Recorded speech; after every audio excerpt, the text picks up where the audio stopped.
नमस्कार। News net में आपका बहुत बहुत स्वागत है और मैं हूं Suresh Jha. Right to education ये सबका मौलिक अधिकार है और होना भी चाहिए। जब भी कोई सरकार चाहे केंद्र की हो चाहे राज्य की हो, जब वो चुनाव लड़ती है तो उसका सबसे मुख्य एजेंडा होता है स्वास्थ्य, पानी और शिक्षा। इसी पे चुनाव लड़े जाते हैं और उनका ये होता है कि जब वो सत्ता में आएंगे तो इन तीनों चीजों पर काम किया जाएगा।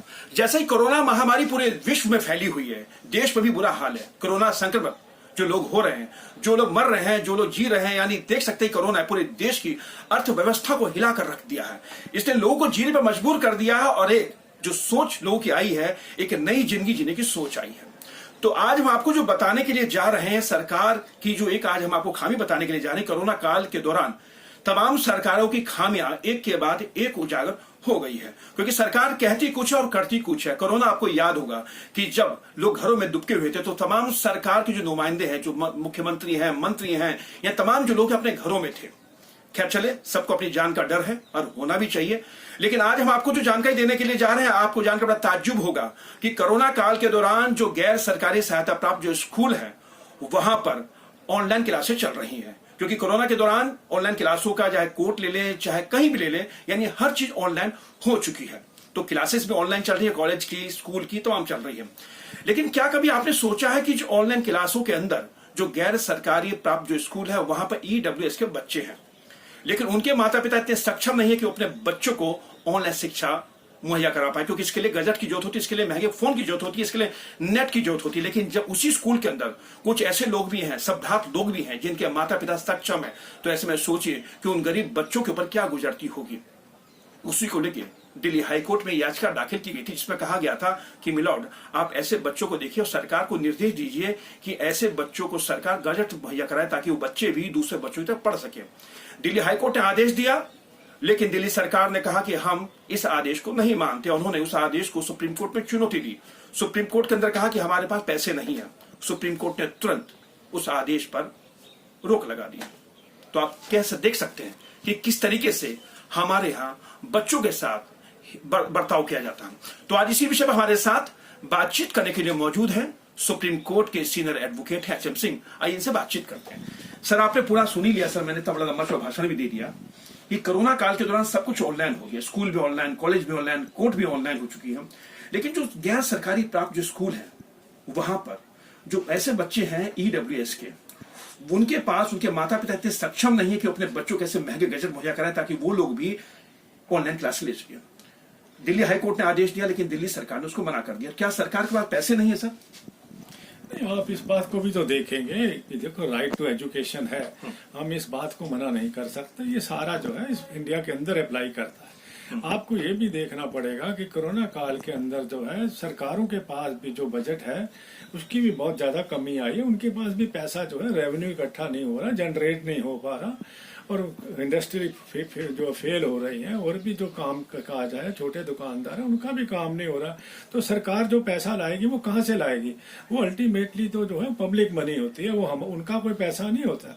तो सरकार अगर ये दिखाती है कि उसके पास पैसा नहीं है, तो अगर उन्होंने चैलेंज किया है इस बात को और सुप्रीम कोर्ट ने इस बात को स्टे दिया है, तो सुप्रीम कोर्ट ने कुछ सोचा होगा।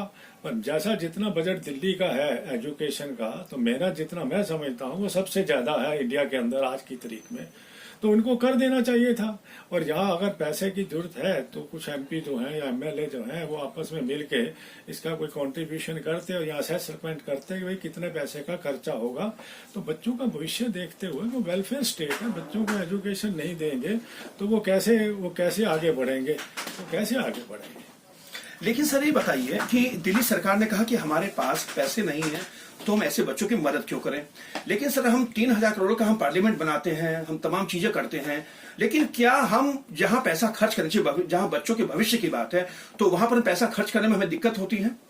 वही बता रहा हूँ ना, आज की तारीख में आपकी प्रायोरिटीज क्या है। अगर आप देखोगे कि आप एक स्टैट्यूट बना रहे हैं, उसके ऊपर भी आप 3000 करोड़ रुपया लगाते हैं, आप एक मेला करते हैं उसके ऊपर भी आप 4-5 हजार करोड़ रुपया लगाते हैं। लेकिन जो प्रायोरिटीज हैं जिससे हमारी जो है कंट्री आगे बढ़ेगी, हमारी इकोनॉमी आगे बढ़ेगी, वो है एजुकेशन। और राइट टू एजुकेशन जो है फंडामेंटल राइट है। उसी तरह से जो है सरकारों का भी दायित्व है कि वो एजुकेशन जो है उसको प्रोवाइड करें, फ्री उसके अंदर करें। लेकिन आज के जो हालात हैं, अगर ये कोरोना वायरस ना होता तो सरकार जो है कहीं से भी अगर जनरेट कर सकती है फंड तो सरकार को करना चाहिए था। अगर दिल्ली सरकार नहीं कर पाई है तो दिल्ली सरकार को जो है सेंट्रल गवर्नमेंट को कहना चाहिए था कि आप जो है इसके अंदर है हमारे को मदद फंड मुहैया कराइए, ताकि जो है हम हाई कोर्ट के फैसले के खिलाफ जो हुआ है उसको हम कंप्लाई कर सकें। अब जैसा भी उनको भी एडवाइस दी गई तो उन्होंने उस फैसले को जो है चुनौती की। अगर वो आज की तारीख में चुनौती दी गई हो और सुप्रीम कोर्ट उस SLP को डिसमिस कर देता तो क्या हाई कोर्ट दिल्ली सरकार को करना नहीं पड़ता, हाई कोर्ट के ऑर्डर को कंप्लाई करना पड़ता। नहीं करते तो उसमें कंटेम्प्ट होता। पर बात यह है कि अब आप हाई कोर्ट को ब्लेम नहीं कर सकते, सरकार को ब्लेम नहीं कर सकते। आप कहेंगे सुप्रीम कोर्ट ने क्यों स्टे दे दिया, तो सुप्रीम कोर्ट को भी जो बैलेंस करना पड़ता है कि अगर किसी को आदमी स्क्वीज नहीं कर सकता, जब उनके पास क्षमता नहीं है तो आप उनको जो है रिलीफ दिया। लेकिन सर ये बताइए कि जो कोरोना की मार जो है हर आम आदमी पड़ी है, एक सरकार पे नहीं पड़ी, सब पे पड़ी है। लोगों के पास रोजगार नहीं रहा, लोगों के उद्योग धंधे बंद हो चुके हैं, यानी हर मार हर आदमी सही है। खासकर जो आम आदमी था वो सबसे ज्यादा प्रताड़ित इस कोरोना से हुआ है। लेकिन सर हम अगर बात करें नेताओं की, ब्यूरोक्रेट्स की बात करें तो सब तनख्वाह तो ले ही रहे हैं। सांसद भी तनख्वाह ले रहे हैं, विधायक भी तनख्वाह ले रहे हैं, मुख्यमंत्री भी तनख्वाह ले रहे हैं, प्रधानमंत्री भी तनख्वाह ले रहे हैं, राष्ट्रपति भी तनख्वाह ले रहे हैं। तो क्या हम तनख्वाह खुद ले रहे हैं, लेकिन हम क्या कह नहीं सकते कि ऐसे मामलों के अंदर जहां बच्चों के भविष्य की सवाल है तो वहां पर हम खड़े हो जाते हैं, हाथ झाड़ देते हैं कि साहब हमारे पास पैसे नहीं है। तो कैसी सरकार है ये? मैं तो वही बता रहा हूँ कि अगर आप देखो जितने भी हैं हमारे पास आज MLA हैं या MP हैं, आप ये देखो वो तनख्वाह ही नहीं ले रहे, उनके पर्क्स भी हैं, उसके ऊपर भी खर्चा गवर्नमेंट का पड़ता है। दूसरा ये कि अगर उन्होंने पेंशन भी ले रहे, 2-2 लाख रुपए एक MP की पेंशन है एक महीने की, अगर वो अपने 1 साल के पैसे यहाँ अपने मिलके सारे के सारे MP या MLA दे देते तो वो इनको सारी जो है इनको प्रोवाइड हो सकती थी सर्विसेज। दूसरा ये है कि आप इस दूसरी बात में भी देखिए कि आज की तारीख में छोटा जो तबका है या मिडिल क्लास है वो तो बिल्कुल इस समय मर चुका है। उसके पास कोई भी रोजी रोटी का सिलसिला भी नहीं है। वो कैसे अपने आप को सर्वाइव करना, ये भी बहुत मुश्किल बात है। मैंने लाखों लोगों से बात करके देख के जा रहा हूँ, लोगों से मिल के देखा, आज की तारीख में कोई भी आदमी जो है फाइनेंशियल करंट से बाहर नहीं हो रहा। लेकिन जो हमारे को ये भी देखना पड़ेगा कि हमारे पास इतने उद्योगपति हैं जो खरबों में खेल रहे हैं, उनको भी चाहिए कि आगे आके ये देश हित की बात है, वेलफेयर स्टेट की बात है, कि वो आगे आए और ऐसे कामों के अंदर जो है सहायता करें सरकारों की, ताकि हमारा भविष्य जो है वो उज्जवल हो सके। चलिए सर, आपका बहुत बहुत धन्यवाद। ये तो सुप्रीम कोर्ट के सीनियर एडवोकेट HM सिंह जो हमारे साथ बातचीत कर रहे थे। गरीब होना अपने आप में एक बहुत ही बड़ा अभिशाप है। जैसा कि दिल्ली हाईकोर्ट ने जो आदेश दिया था उसके बाद उस आदेश पर जो रोक लगाई गई है उसे साफ जाहिर होता है कि सरकार की करनी और करने में कितना बड़ा फर्क है।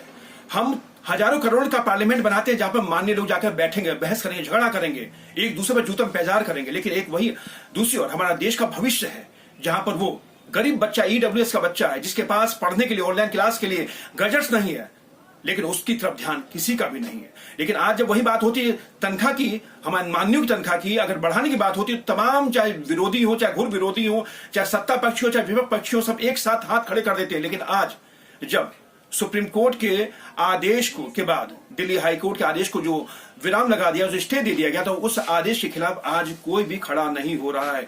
हमारे देश में इतने बड़े बड़े लोग उद्योगपति है, लेकिन कोई भी उद्योगपति आगे नहीं बढ़ रहा है कि हम इन बच्चों को हम खर्चा उठाएंगे, इनको हम खर्चा देंगे। तो बड़ी विडंबना हमारे देश की, और ये सोचना है आम जनता को कि गरीबी में जो इंसान के संग जो साथ ना दे वो सरकार किस काम की है। कैमरा पर्सन राहुल के साथ सुरेश झा, न्यूज़ नेट, दिल्ली।